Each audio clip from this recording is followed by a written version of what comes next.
نبی علیہ السلام نے ارشاد فرمایا کہ میری شفاعت امت کے کبیرہ گناہ کرنے والوں کے لیے ہے۔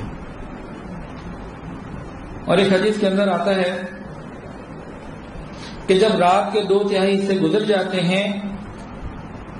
گزر جاتے تو رسول اللہ صلی اللہ علیہ وسلم تہجد کے لیے ہوتے اور فرماتے لوگوں اللہ تعالیٰ کو یاد کرو، اللہ کو یاد کرو، ہلا دینے والی چیز آ پہنچی، اس کے بعد آنے والی چیز آ رہی ہے۔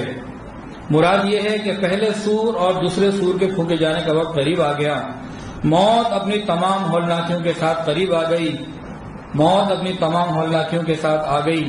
اس پر ابی بن کعب فرماتے ہیں کہ میں نے عرض کیا یا رسول اللہ صلی اللہ علیہ وسلم میں آپ پر کثرت سے درود بھیجنا چاہتا ہوں، اپنی دعا اور اذکار کے اوقات میں سے درود شریف کے لیے کتنا وقت مقرر کروں؟ آپ نے فرمایا جتنا تمہارا دل چاہے۔ میں نے عرض کیا یا رسول اللہ 1/4۔ نبی علیہ السلام نے اتنے ارشاد فرمایا جتنا تم چاہو، اگر زیادہ کر لو تو بہتر ہے۔ میں نے عرض کیا آدھا کر دوں؟ آپ نے فرمایا جتنا چاہو، اگر زیادہ کر دو تو بہتر ہے۔ میں نے عرض کیا میں سارا وقت آپ کو درود کے لیے مقرر کرتا ہوں۔ نبی علیہ السلام نے ارشاد فرمایا اگر ایسا کرو گے اللہ تعالیٰ تمہاری فکروں کو ختم کر دیں گے اور تمہارے گناہوں کو بھی معاف کر دیں گے۔